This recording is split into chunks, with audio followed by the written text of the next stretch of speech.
And then you can use the same with jalasa, jalastuma, the two of you sat, akaltuma, the two of you ate, and so on. All right? So here are our practice verbs. Rafa'a,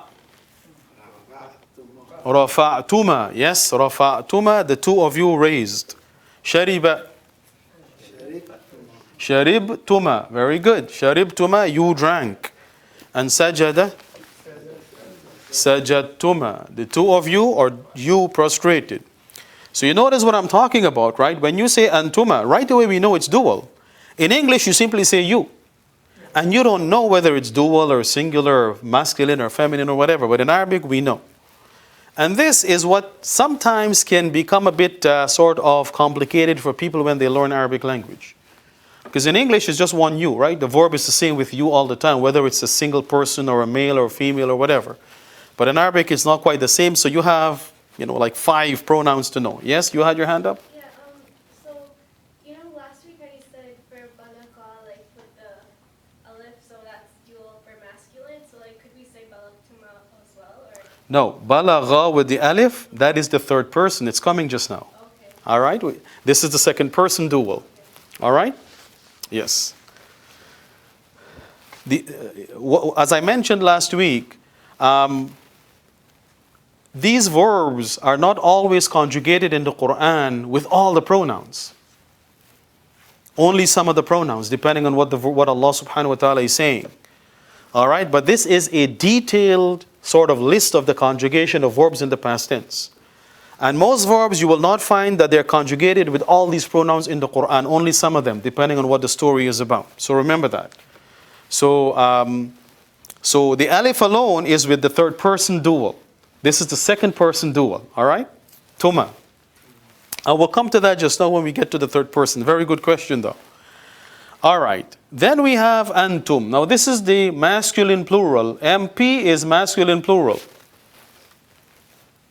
Antum, masculine plural. So technically it's the plural of anta.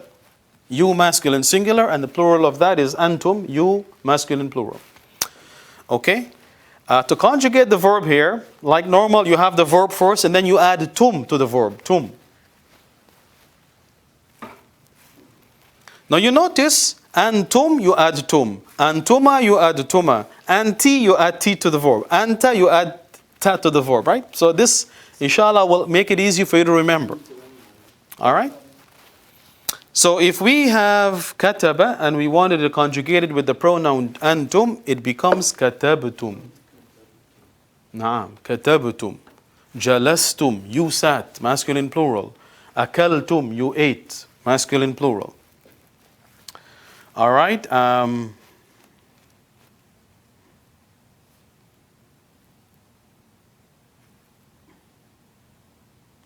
Our practice verbs, rafa'a.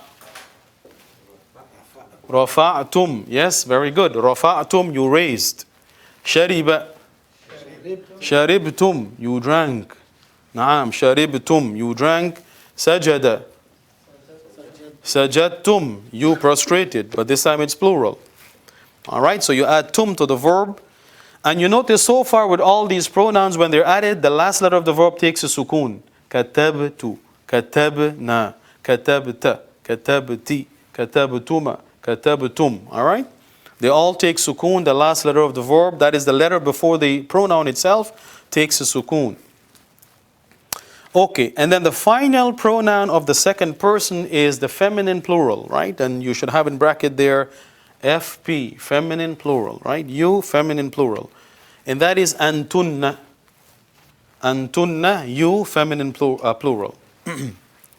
And to conjugate the verb with this pronoun, we have the verb first, and to it we add tunna.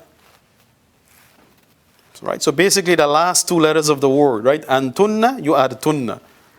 So if we take kataba and add tunna to it, we get katabtunna.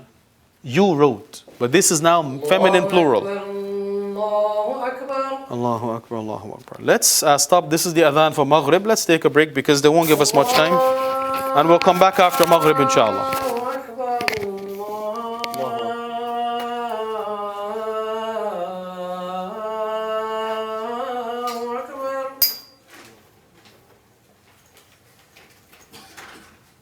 أشهد أن لا إله إلا الله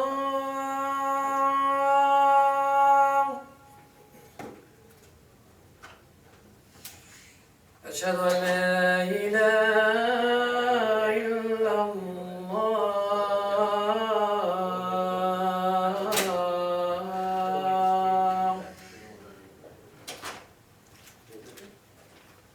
أشهد أن محمدا رسول الله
والصلاة والسلام على رسول الله وبعد. Okay, so that is antunna. You just add tunna to the back of the verb, and then it's conjugated with that pronoun. And like I said, any verb will work the same way. So here are our three practice verbs. Rafa'a with the pronoun antunna would become rafa'tunna. So if you were talking to a group of females, you would say rafa'tunna, you raised. Shariba, sharibtunna, yes, sharibtunna, and sajada, sajadtunna. All right, sajadtunna. And that takes care of the second person pronouns. So you have 5 of them. Anta, anti, antuma, antum, antunna. 5 of them.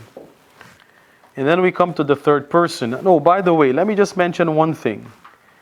The word for second person is al-mukhatab. Al-mukhatab means the person you're talking to. And that's what the second person is. The first person is the speaker. The second person is the person you're talking to. And the third person in Arabic is called al-ghaib, which literally means absent. Which means you're talking about that person. That's why he's called in English grammar third person. Okay, in Arabic we call them al-ghaib, the one who is absent. They're not present, because if they were here we would speak to them directly. So this is the third person, and we start off with huwa. And huwa, as you might know, means he. All right, so this is the masculine singular he. And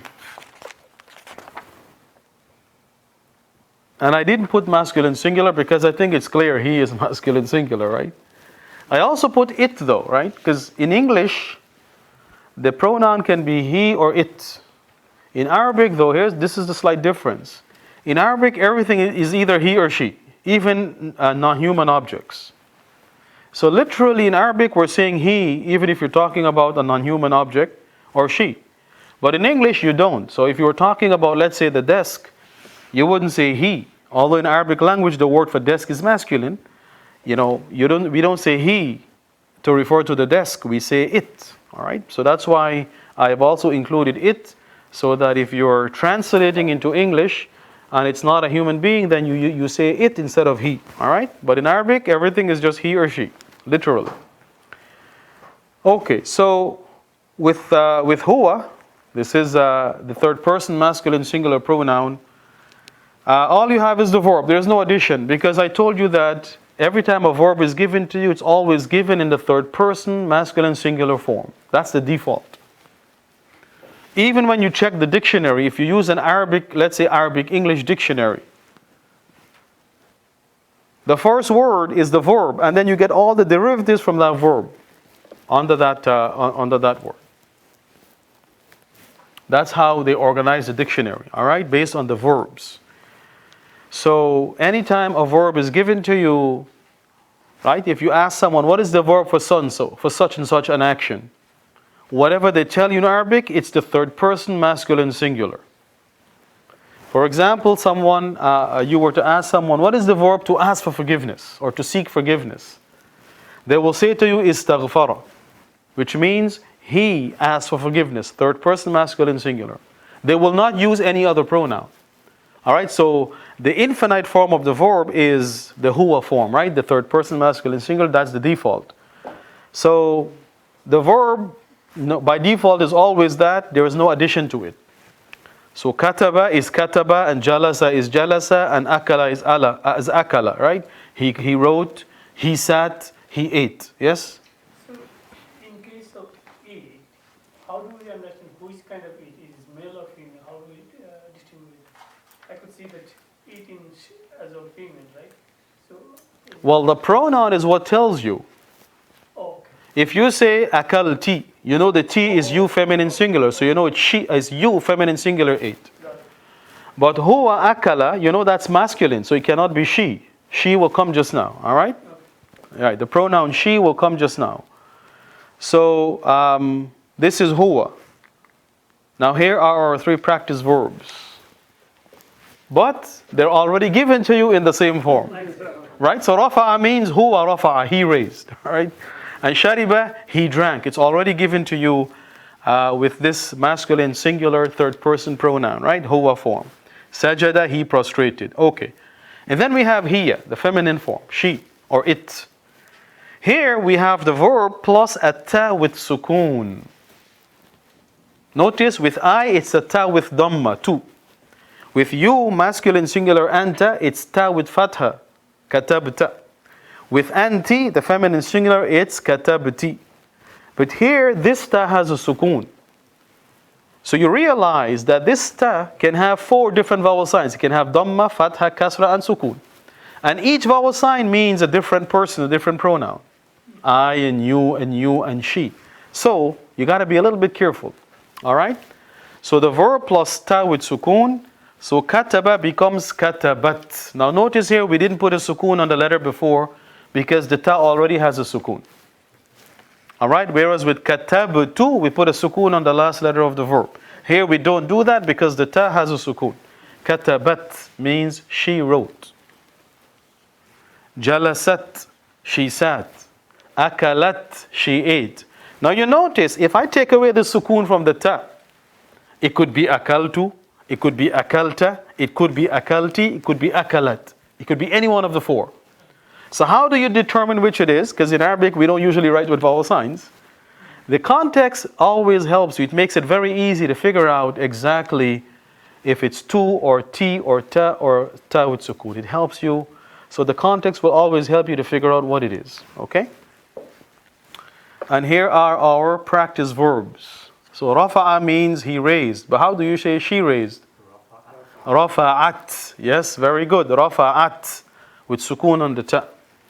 All right, and then we have shariba. Sharibat. You have one of the handouts, sister, at the back? No? Well, we have it here. Can you give the sister one, please? Thank you. And this, I believe, is on page 2. Sharibat, she drank, and sajada. Sajadat. Right, sajadat. All right. So anywhere you see a verb with the ta with sukoon, you know it's she something, even if you don't know what the verb means. All right. For example, in Surah Maryam, Allah says qalat. Right? Qalat, the ta with sukoon tells you that this is she, even if you don't know what qala means. Right? Qala means to say, to speak. So she said qalat. All right. All right. That's hiya. And then we have huma. But this is the masculine dual, right? The M means masculine dual, the 2 of them. I told you in the second person there is only one dual for both males and females. But in the third person there are 2 duals. All right? Huma, the masculine dual, is the verb plus alif. The verb kataba plus the alif at the end. So kataba becomes kataba. They wrote, meaning the 2 of them wrote. And jalasa, the 2 of them sat. And akala, the 2 of them ate.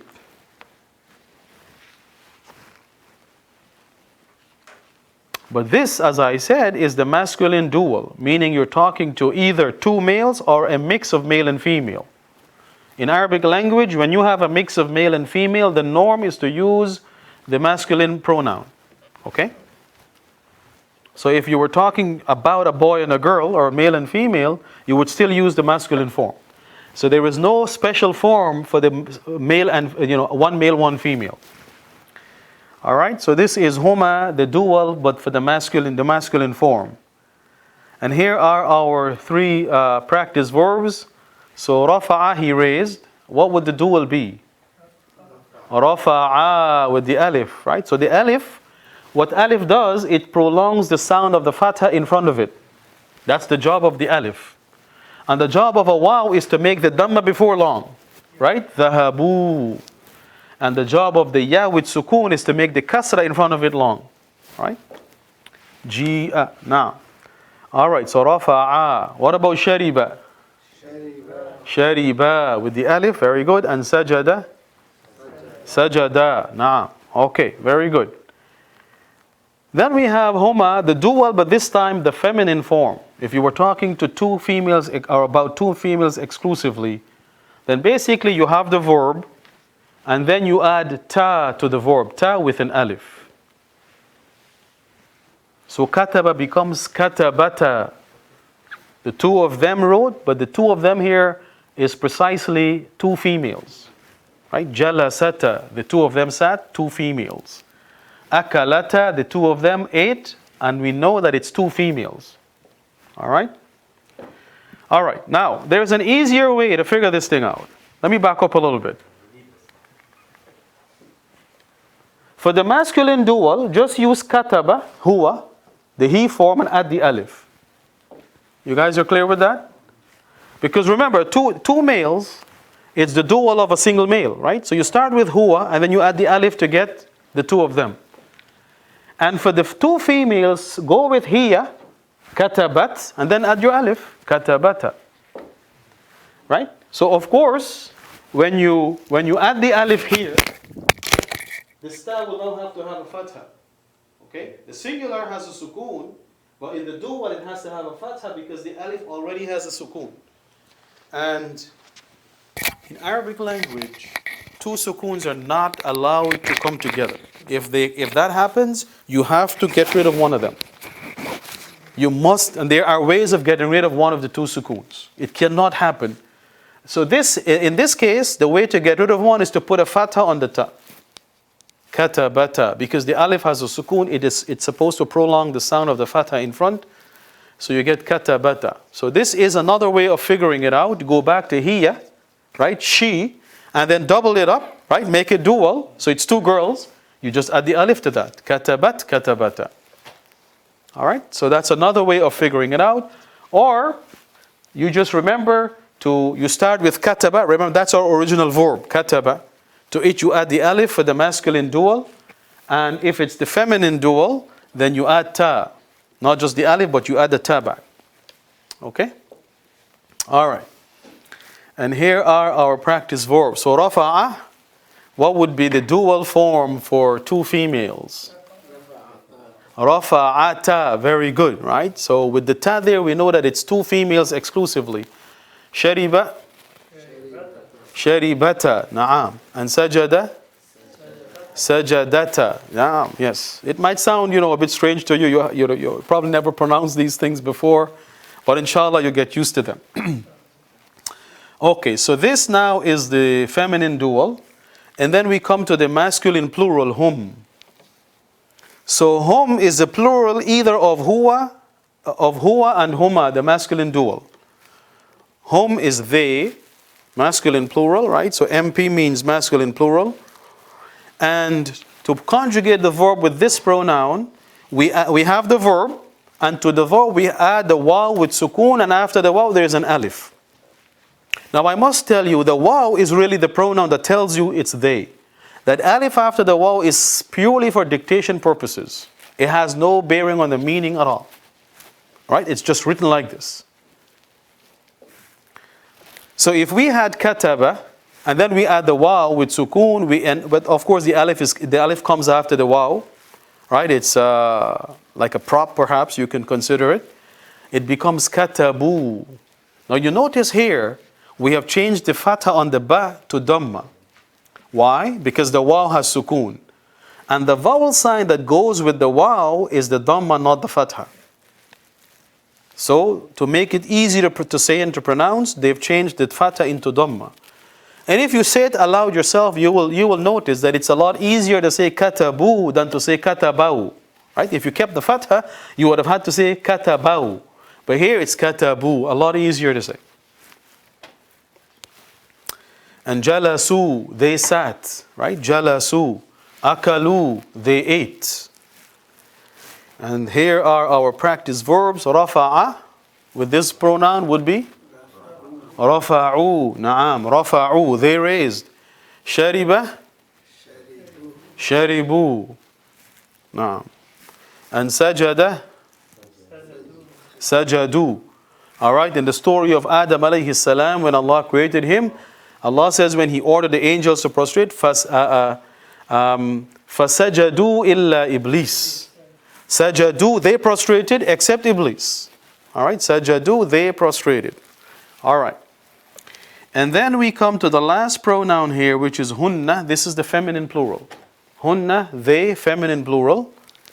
And to conjugate the verb with this pronoun in the past tense, you have the verb, and to the verb you add a noon with fatha. Only a noon with fatha. Na. So kataba becomes katabna. Right? And just like before, because of all these vowel signs coming together, we put a sukoon on the last letter of the verb. So we get katabna, just like we said in katabtu and katabna and so on. Okay, katabna, they wrote, feminine plural, right? So you're talking about a group of ladies. Jalasna, they sat. All right, akalna, they ate. Akalu above means they ate, but the difference is in the gender. One is masculine, the other is feminine. All right? Now, I want you to also be careful. This is a noon with fatha, na. Earlier we passed, if I can go back a couple of slides to the very beginning. All right? Look at nahnu. It's the verb plus na with an alif, noon with an alif. There's a very big difference between na and the na. Na with the alif means we, but na means they. So don't confuse the two. All right? Just remember that. Pay attention to it. The na, noon with an alif, is we, while the noon without the alif is they, feminine plural. Na katabna. Okay. So here are our practice verbs. Rafa'a, rafa'na. All right? Now notice the slight difference. Rafa'na and rafa'na. We raised. Right? Just the alif is the difference. So you have to be careful, because if you drop the alif, then you're switching the meaning to a different pronoun. And with the Quran, that will change the meaning, of course, and that is serious. Because we're tampering with the message of Allah subhanahu wa ta'ala, right? So when it comes to Quran, it's really, really important that we pronounce properly. All right. Rafa'na and shariba. Sharibna, they drank, right? Sharibna. And sajada. Sajadna, yes, they prostrated, right? If you were talking about a group of ladies. Now, all right, any questions? Now, this brings us to the end of the conjugation of the verb in the past tense. You notice one thing with the past tense, all the additions are done at the back of the verb. So the verb comes first and then the additions at the back. Tu, na, and so on. With the present tense, it's a little bit different. Okay? All right. You guys have enough of this? Shall we go back to our word from last week, or let's just do the present tense one time? Now, I want you to keep this with you, like, right? So in class, or even when you read the Quran, keep this with you. When you notice these verbs, these pronouns at the back of verbs, stop and see if you can figure out which pronoun it is. Don't worry about the meaning. You know when you read Surah Al-Fatiha, all right? Sirat al-ladhina an'amta alayhim. An'amta. What pronoun is that used with? An'amta. You have your table, man. Look at it. Don't worry. An'amta. When you add ta to the verb, what does it mean? You, masculine singular. Exactly. Ahsant. All right? When you add ta to the verb, that's what it is. It's you, masculine singular, right? So there in Surah Al-Fatiha, you have an'amta. Now you may not know what an'ama means, but the ta you know means you, right? An'ama means to bestow favor upon someone. So when we say Sirat al-ladhina an'amta alayhim, we're speaking to Allah, and we say the path of those upon whom you have bestowed, right? An'amta, you bestowed blessings upon them. Now, okay. Take one of the handout, please. Yes. So this is the conjugation of the verb in the past tense. I would strongly recommend that when you read the Quran at home, keep it with you. All right? And as you come across words and you see the different pronouns at the end, try to figure out what pronoun it is. And this is how you will learn. All right? I don't need you to sit down and just memorize tu, na, ta, ti, and whatever else. You'll forget if you don't use them. If you learn them in a practical way, by actually, coming across words in the Quran and then double checking, then this is what stays with you. All right? After a short while, you will begin to remember these additions so that you don't need to consult with this table. All right? From the time you hear ta or ti or a waw with or tum or na or whatever, you know exactly what pronoun it is. Okay? So Yes? Those would be basically be verbs, really. Yes. Okay. Yes. That's how we know the verbs. Yes. Okay? Now remember, nouns might end with a ta. Like the word waqt, time. The word time. Waqt, it ends with a ta. But for a verb has to have the original verb is 3 letters. It cannot have less than that. So the shortest verb is 3 letters. Ka, ta, ba. Kaf, ta, and ba. When you add the pronoun, it becomes 4 letters or even 5. Okay, so that's how you can tell the difference. Also, one of the things about nouns is that nouns can take dam tanween. So waqtun, but verbs do not take tanween at all. So that's another way to differentiate between a noun and a verb. But basically, yes, these are the endings of the verb in the past tense. Remember that, in the past tense. Present tense is slightly different, but you can follow that and inshallah you'll get it. Okay? After a week or two, mashallah, you will have this memorized. But don't sit down with the list and try to memorize them like that, right? When you learn in a practical way by actually seeing examples, let's say in Quran, khalas, then it becomes a lot easier to learn and retain what you learn. All right. What I can also do, perhaps at the end of the class, I can give you, let's say, 3 verbs, and you go home now and you conjugate it with all the pronouns in the past tense, right? We can do that as well as a little bit of homework, because the more you practice like that, the more this will stay with you. All right, so that's the past tense. Then we come to the present tense. Present tense is al-mudari'. Mudari' is present tense. Now here is something to know about the present tense. The following letters at the front of the verb will indicate that it's present tense. And these are the 4 letters you will usually see at the front of the verb. You have either an alif, or a noon, or a ta, or a ya. Generally speaking, the alif will indicate I in the present tense, right? 2 at the back of the verb indicates I in the past tense though. Alif at the beginning of the verb indicates present tense, I, and you will see examples just now. Noon tells you that it's nahnu, we, present tense. Ta generally tells you it's the second person present tense with all the different pronouns. And ya tells you it's the third person present tense. So this is how we differentiate between the present tense and past tense. You have to also bear in mind that there are verbs that may start with ya. Originally in the past tense, the first letter is a ya. All right? No, that's not a verb. But for example, yassara, to make easy. The verb starts with a ya. So the ya at the beginning doesn't necessarily mean that it's 100% present tense, right? There are some exceptions if the verb starts with a ya, or if it starts with a noon, let's say, right? Some verbs begin, the first letter is a noon. Some verbs, it starts with alif, right? If I back up a little bit, look at akala, akalna, akalu, akal, akalata, right? It starts with an alif. So that alif doesn't in this verb doesn't tell you it's present tense, because of the ending, right? Now, so just bear that in mind, right? That in as much as generally speaking, the alif at the beginning indicates I in the present tense, that there are some exceptions you will come across. And then, right? So these letters at the beginning tell you that it's present tense. But now, which pronoun exactly is the verb used with? Additions at the back of the verb indicate the specific pronoun. In the past tense, there were no additions at the front of the verb at the beginning, just at the back. But in the present tense, we have this addition at the beginning to tell you the tense, to indicate that it's present tense. And it also indicates what person, right? Is it second person, first person, third person? But the additions at the back of the verb also tell you that exactly what pronoun the verb is used with. All right? All right. So alif usually equals I, ana. Noon at the beginning is nahnu. Ta is al-mukhatab, second person. And ya generally is the third person in the present tense. All right, so let's start with the first person, the mutakallim in the present tense. Remember that, we're doing present tense. So with ana, you have alif at the beginning plus the verb. So with kataba, you add alif at the beginning and you get aktubu.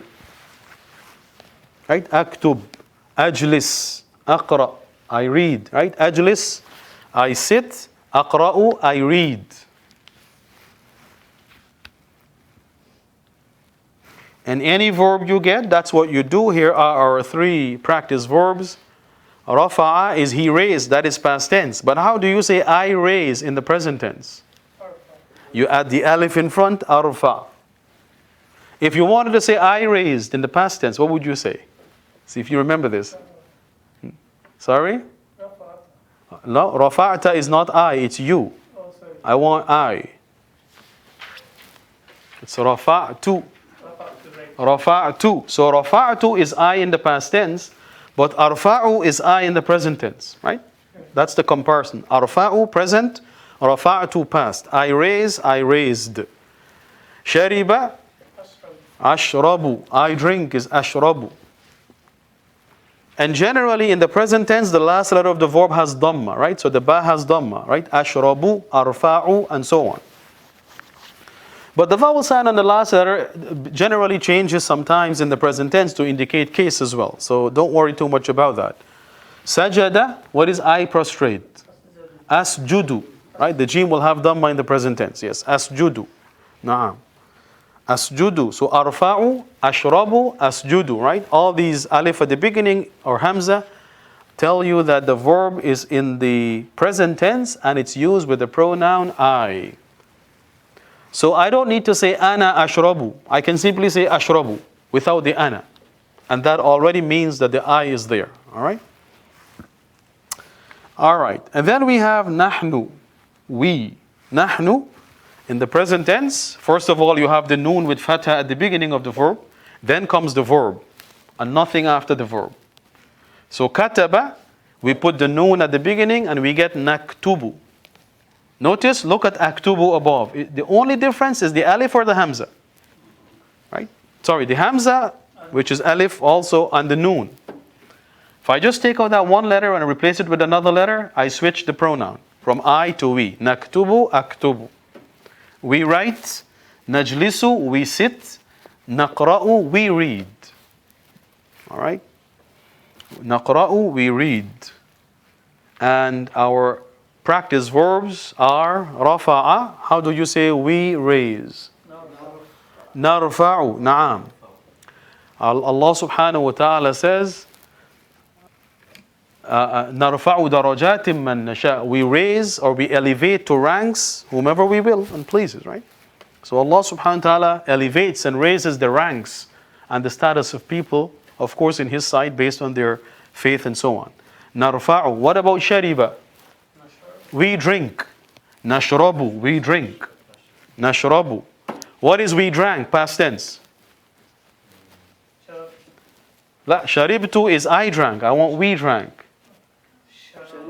Sharibna with the alif. Noon with the alif. Naam. Nashrabu, sharibna. And this is another way you can learn as well, right? You can just do the present and past together, right? Ashrabu, sharibtu. Nashrabu, sharibna, right? So you compare, you're doing the past and present of the same pronoun at the same time, but it can help you as well. Sajada, what is we prostrate? Nasjudu, na'am. Right? In the dua of qunut. Wa nasjudu, right? Na'am. Wa ilayka nasjudu. Na'am. And to you we prostrate. Nasjudu. Na'am. Okay. So those are the first person present tense. Now comes the second person present tense. For anta, all you're doing is you're adding ta at the front of the verb and then the verb nothing at the back. So kataba becomes taktubu. So again, not just that one letter, the ta at the beginning. If I take away the ta, put the noon, it becomes naktubu, we. If I take away the noon, I put the alif, it becomes I, right? Aktubu, and so on. So anta is simply adding ta to the beginning or to the front of the verb. Taktubu. Tajlisu, you sit. Taqra'u, you read or you are reading, right? The present tense can either be right now, you are reading right now, or it can be in the future as well. You read, all right? And this is why in Arabic language there is no future tense, no specific future tense.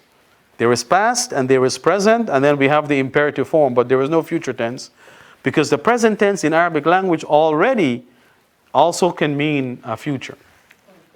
Okay? All right. So here are our practice verbs. Rafa'a, he raised. But how do you get you raise? Present tense. Tarfa'u, na'am. Tarfa'u, you raise. What about shariba? Tashrabu, na'am. Tashrabu, you drink, right? Anta tashrabu, you drink. And sajada? Na'am.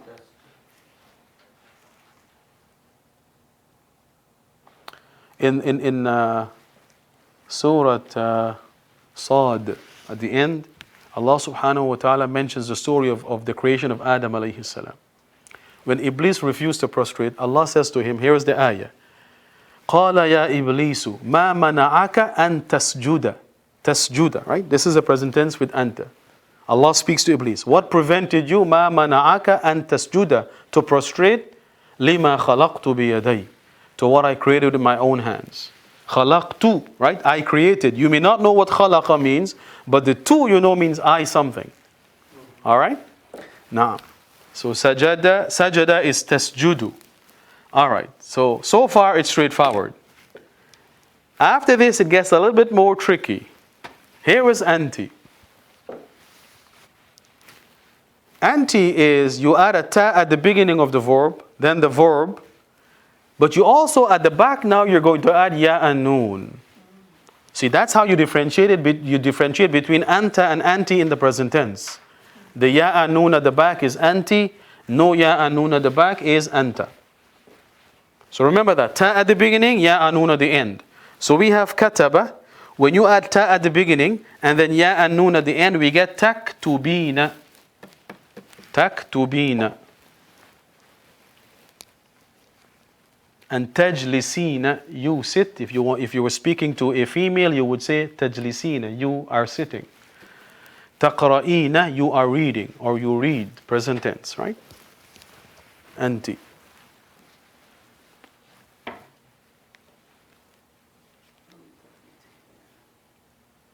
So the thing about Arabic language, when you speak it, you have to always be aware of what you're saying. You got to be thinking like 2 steps ahead. All right. Very often people speak to females and they use the masculine form of the verb because it's too difficult for them to think, well, hey, I'm talking to a female, I have to switch up the verb a little bit, right? That's a little bit hard. But again, that's how you can tell whether somebody knows their grammar or not, right?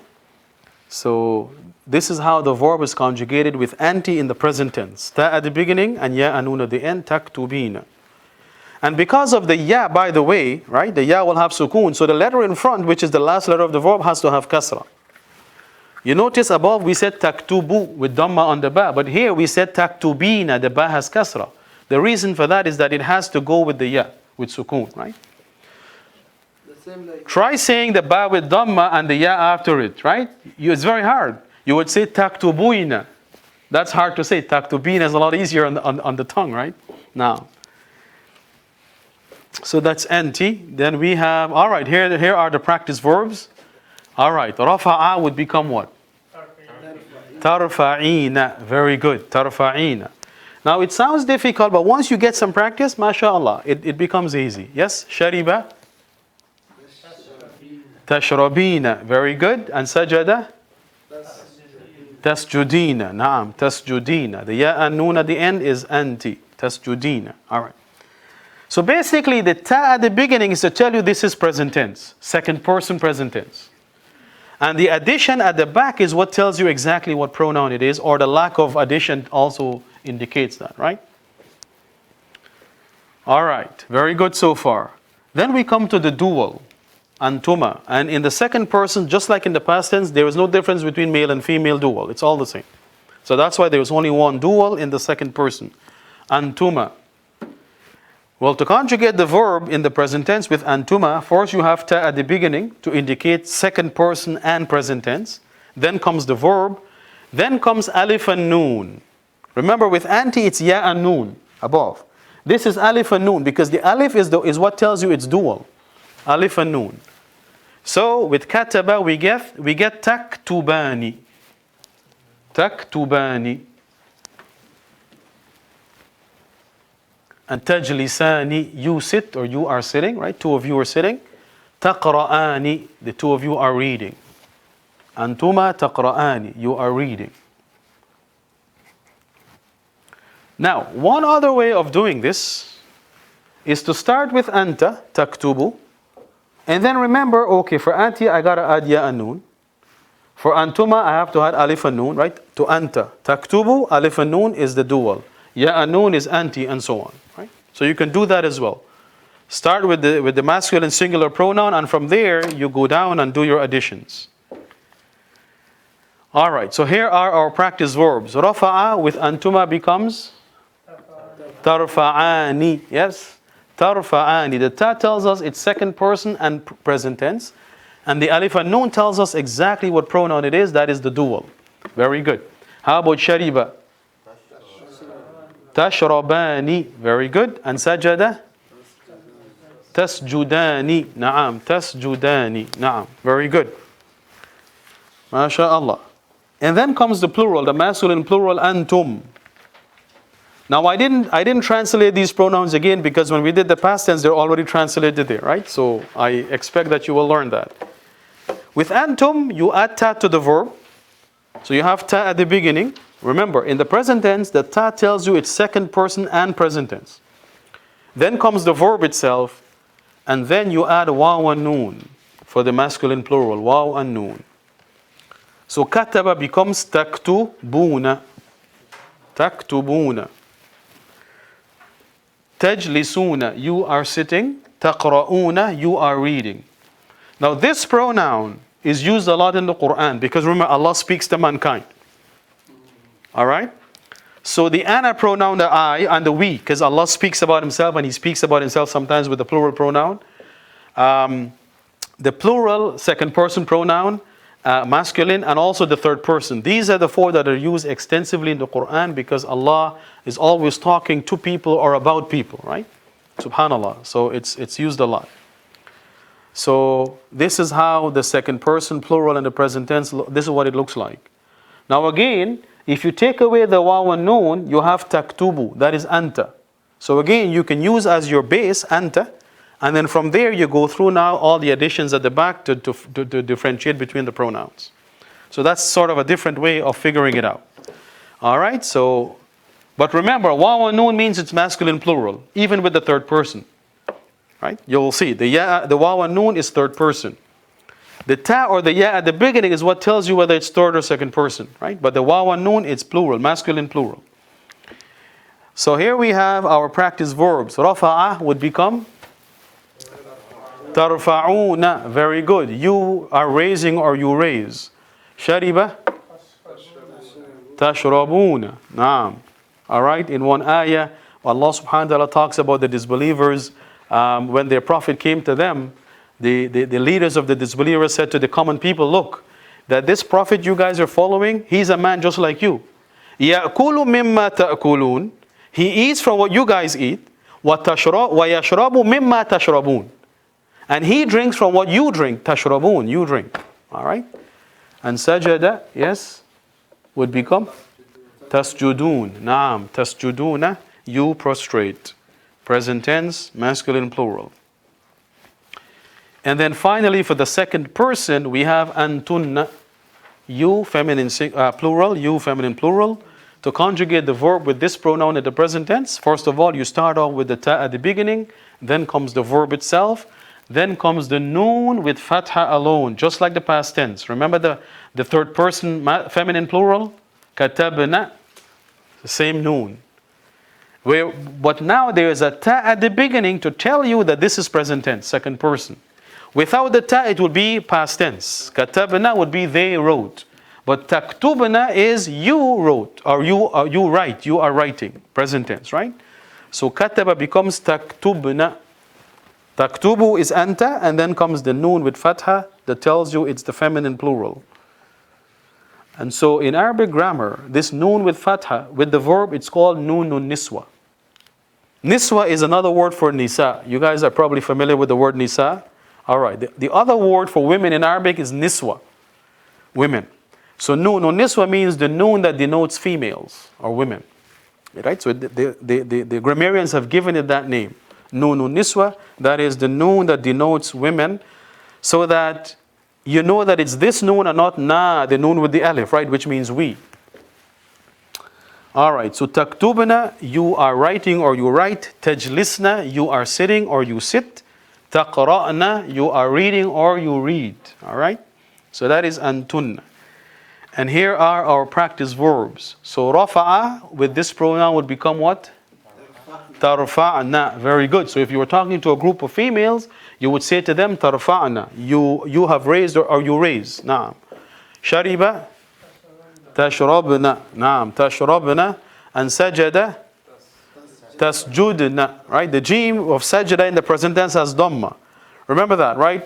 With the Arabic verbs in the present tense, that middle letter, right? That second letter there can have dhamma, fatha, or kasra. So we have shari, yashrabu with fatha.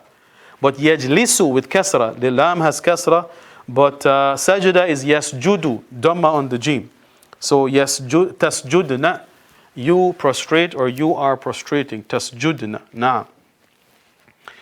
Now this pronoun antunna was not used a lot in the Quran because, like I said, generally when Allah speaks to all of mankind, males and females, the masculine pronoun is used. But there are some ayats in which Allah speaks specifically to females, then yes, the verb takes on the feminine form of the plural, right?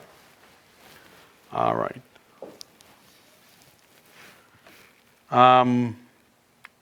Okay, so that's the second person present tense in Arabic. Now we come to the third person conjugation present tense of the third person. The first pronoun is huwa, he. And to conjugate the verb in the present tense, all you do to the past tense is to add a ya with fatha at the beginning. So you have ya plus the verb. So kataba, you add a ya at the beginning of it and you get yaktubu, he writes. Now notice if you switch the ya into a ta, taktubu, what does it mean? What pronoun? Anta, you write. If you switch it to an alif, aktubu, it means I write. With a noon, naktubu, we write. So on. So yaktubu, and then we have yajlisu, he sits. Yaqra'u, he reads. Yaqra'u, he reads. Yaqra'u al-Qur'ana, he reads the Qur'an, for example. So this is huwa, right? This is pretty straightforward and easy. It's the past tense verb. You just add ya at the beginning. Ya with fatha, of course. And you also notice when you add the ya with fatha, the first letter of the verb takes a sukoon. We say yak tubu. Alright? Yak tubu. Alright, so here are our practice verbs. Rafa'a would become yarfa'u. Very good. Alright, yarfa'u. Shariba? Yashrabu. Remember that verse, right? When the disbelievers, the leaders of the disbelievers said to the common people that this person you're following is a bashar, he's a human being like you. Ya'kulu, he eats, mimma ta'kulun. Wa yashrabu, he drinks, mimma tashrabun, from what you drink. So what makes him special then, right? That's the idea that's the question they wanted to create with that question, confusion and doubts in the minds of the people. Look, if this guy was a prophet, he should have been somewhat special. He's just like all of us, man, Naam, tashrabu, yashrabu, and sajada. Sorry? With huwa. Yasjudu with the ya, right. If you say tasjudu, it becomes anta, right? All right, so don't worry. It will take a little bit of getting used to switching between the different pronouns. That's why I'm advising you keep this table handy with you and consult with it. Eventually you won't need this, mashallah, right? You will grasp it, you won't need this. All right, so that's huwa. Then comes hiya, she, or it, of course. For here, what you do is you add ta to the verb. Ta at the beginning, then the verb. So you get kataba becomes taktubu, right? She writes. Tajlisu, she sits. And taqra'u, she reads. Now I underline this one because if you go back a little bit, look at anta at the beginning there. Taktubu, tajlisu, taqra'u. In other words, in the present tense, anta in the second person, and Hiya of the third person in the present tense, they're exactly alike. The verb is no different. So these two are exactly the same. Anta and hiya, but only in the present tense. So you, masculine singular, and she in the present tense, the verb is exactly the same. Subhanallah, absolutely no difference. Now you're probably worried, well, how can we tell? It's easy. Again, the context of your sentence will very easily let you know whether it's she or you that you're talking about. It's extremely easy, right? So don't worry. But this is what hiya looks like in the present tense. It's actually exactly like anta in the present tense. No difference. And here are our practice verbs. So rafa'a becomes tarfa'u, just like anta, na'am. And shariba, tashrabu. And sajada, tasjudu, na'am. Alright, for example, in that ayah I mentioned to you, when Allah says to Iblis, قَالَ يَا إِبْلِيسُ مَا مَنَعَكَ أَن تَسْجُدَ لِمَا خَلَقْتُ بِيَدَيْ. Tasjuda. You cannot be confused. Is this you or is this she? Because remember, Allah is speaking to Iblis, so it has to be you. Right? So the context will very easily help you to figure out what pronoun it is in terms of hiya and anta in the present tense. So don't worry about it. Don't stress over it at all. It's actually very, very easy. Very easy to tell the difference. All right. And then we have the dual, huma. But remember, just like the past tense, we have the masculine dual and the feminine dual, right? If you have two females, they have a slightly different way of looking at the verb or a slightly different form. So huma, masculine, the dual, two of them or they, is you have ya at the beginning, then the verb, and then you had alif and noon. If I back up a little bit and take a look at antuma here, right at the bottom, antuma. The difference between antuma and huma is the ya or the ta at the beginning. The addition at the back is still the same. The alif and noon tells you it's dual.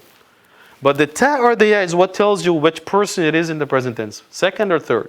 All right? Okay. So remember that, makes it a lot easier for you, inshallah. So kataba would become yaktubani. They write, the two of them.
your tilawa, no problem, that's a good thing.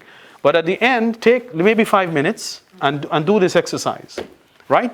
Go through one page or half a page and try to pick out the verbs and forget what the verb means. Just try to figure out what pronoun is being used and what tense it is. Is it past or present? All right? If you do that 5 minutes a day or 10 minutes a day for a week or two, khalas, you will master the conjugation of the verbs. You will remember quickly. Tu means this, and alif means that, and noon means that, and things like that. All right? So don't stress out over it at all. Okay?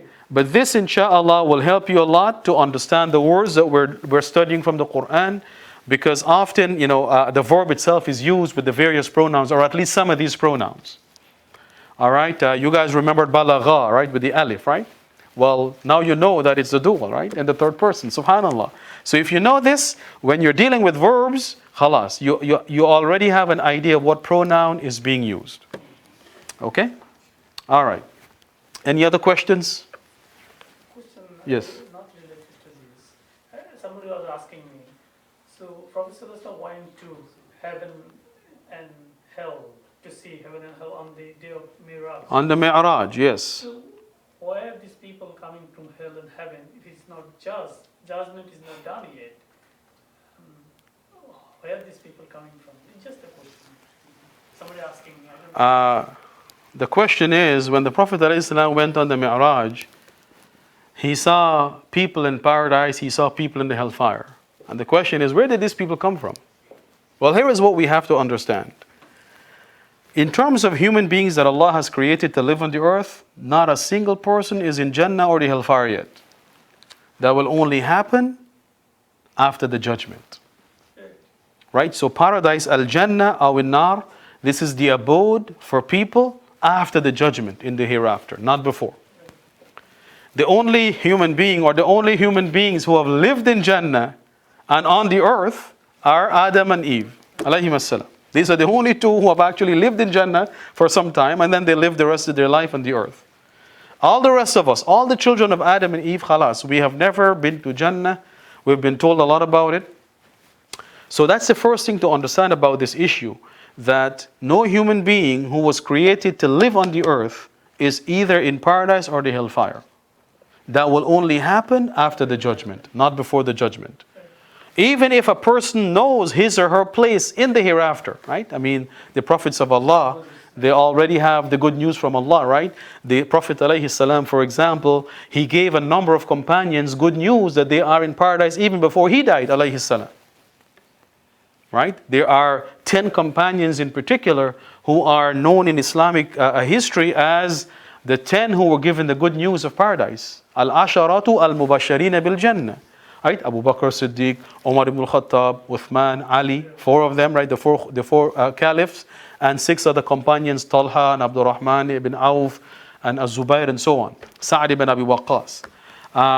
So these people know that they're going to paradise, but they're not there yet. Okay? So, the people that the Prophet ﷺ saw in paradise or the hellfire, these are not people who lived in this world. This is just, think of it as like a movie. Okay. Like the same way people make movies to show you and depict something. It's something similar to that Allah subhanahu wa ta'ala has created so that the lesson can be more relevant and can have impact and meaning. All right, I mean, if the Prophet ﷺ had passed by the hellfire and he saw just a blazing fire with nobody there, right? That wouldn't mean much to him, right? But he had to see different punishments. Allah wanted him to witness different punishments. And in paradise, he wanted him to witness various types of bliss in paradise. Because remember, the whole purpose of this journey, as Allah says, is to لِنُرِيَهُ مِنْ آيَاتِنَا, to show him some of our signs. So that he would know this is real, this is the truth, this is what's going to happen. All right? So these people are not real people in the sense that they never lived in this world. It is just something that Allah subhanahu wa ta'ala created, and He has power over all things, just to show the Prophet alayhi salam the realities of either the bliss in paradise, or some of it at least, and some of the punishments in the hellfire. So he can describe to his people, right? Sorry? When he saw this thing, he can describe. Yes. Because remember, the punishment is such that unless people, you see, like for example, the Prophet alayhi salam, He talked about people who nice fresh meat, cooked food or meat is presented to them, and they're not eating from that, but they're eating from meat that is rotting. All right. Now, if there were no people there, the Prophet ﷺ could not see the difference. Right? If you had the good meat and the bad meat, but no people to eat from or not, you can't really understand what's happening. All right. But when he saw, people, and he saw, the good meat, and they're not eating from that, they're turning to the one that is rotting. In the end, Jibreel alayhi salam explained to him that these are the people who commit adultery. They're married, they have their spouses, that's what's halal for them, right? That's the good meat. But they leave that and they go to what is haram, right? That's the bad one. Subhanallah. But the point is, these are not people who have lived in this world. Because those who live on this planet, on the earth, will only either go to paradise or the hellfire after the resurrection and the judgment before Allah subhanahu wa ta'ala. So paradise and the hellfire are really the reward. And the reward will only be allocated after the judgment, right? The judgment is the assessment per se. Right? That's the test, right? The assessment. And then after that, from that assessment or evaluation, it's decided whether the person deserves paradise or they deserve the hellfire. Okay? All right. So, can we just end it though? We're just like 2 minutes away from 9. Inshallah, when we meet next week, we will continue with our word balagha and complete it, inshallah. But hopefully with the conjugation now, it's going to help you a lot more in understanding exactly what pronouns are used. So keep this table handy with you, mashallah, for the next little while. May Allah subhanahu wa ta'ala bless all of us. May He teach us what is beneficial to us. May He cause us to benefit from what we learn. And may He increase our knowledge so that we can better serve Him and worship Him. Wassalamu alaikum wa rahmatullahi wa barakatuh. Yes, brother.